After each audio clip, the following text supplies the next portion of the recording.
I put everything into it, you know, as much as I can. You know, like food is kind of like a direct expression of like all the stories and your life, your story as a human being, really. You know, like my childhood plays into it, like a lot of Asian Americans or just Asian people in general, like kind of just runs in your family, you know.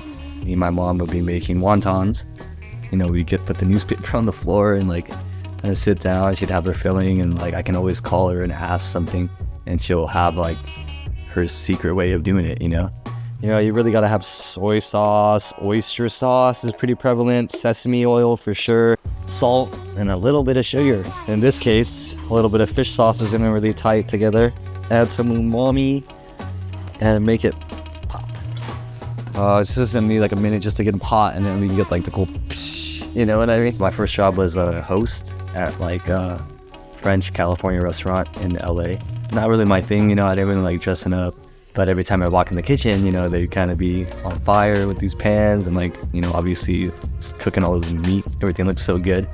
Then I kind of ended up in a farm to table type joint. That was like the first time I really like understood what this whole farm to table fresh local movement was all about. And it was super inspiring.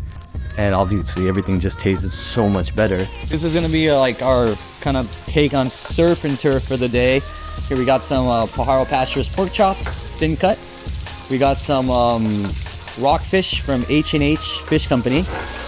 That's gonna be like our, you know, surf. Here's our turf. The pork chops are gonna be like kind of like a Vietnamese style. They're served with like lettuce wraps and like pickles and a couple different sauces. This is gonna get served with crispy wonton chips, so it's like our take on fish and chips. Long story short, I was acting like a fool and I lost my job. Just, I guess, to cut through all the depression, I told myself I would just make dumplings every day. Like for 1 hour, get my wrappers out, get my filling out, put the music on, and just make dumplings, you know? He was on the first steamer I ever bought for the business. There's a little alligator on there, and I was like, that's a super dope alligator. Something kind of in my head was like, hey, maybe you should start a business. Like maybe it's time, maybe like what else are you gonna do, you know? So I came up with like a 6-month plan. The first 3 months, each month dedicated to mastering the dumpling and its dough. 97% of all endeavors fail in the first 5 years. That was definitely in the back of my head, you know? Also at the same time, I just had, it's something I had to do, you know? So it's just like, if I failed, then I failed, I guess. Usually it's pretty like crazy in here, you know? It's kind of nice to have everything all laid out, you know? Like when we're prepping, it's pretty chill, but during service, like, you know, it's kind of nice. Just a little moment of peace, I guess. There's like a certain high of like working with fire on a busy ass like Friday night. You're just like rolling, you know, and like you feel great, and it's like the energy and the morale, and like it'll definitely draw you in. I mean, Full Steam has really taught me like a lot about Asian food through trial and error, and every day is a learning process, I guess, you know. So it's just, I guess it's like been a journey of like finding out more about my roots, you know, through this. So that's been really beautiful and kind of empowering and awesome. Cool. Maybe like a little, yeah, like a little height. That's probably good. And then we'll put some sesame seeds, like boom, just fucking all Japanese and shit.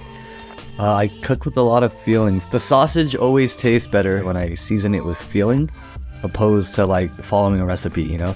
And I'll just look at the meat and I'll pick up the salt and I'll just sprinkle it until it feels like I need to stop.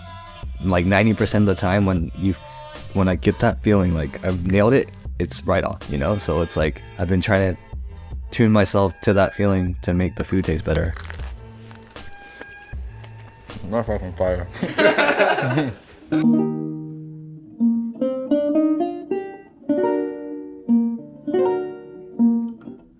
It's kind of the same with music, you know, like when I pick up a song, or like think about a song or what I want to play, it's like usually you have to spend a couple minutes kind of just thinking about what's inside and like how am I feeling and how do I convey this through the instrument, you know? Like you gotta think about like a little beautiful place or like, you know, the theme of the tune, you know, and really trying to embody it. I'm sharing like my childhood, my experiences, you know, like my story, you know.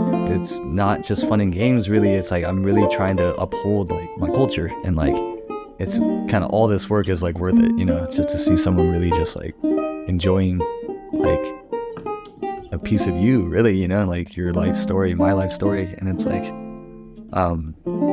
I guess it's super gratifying in the end. Yeah.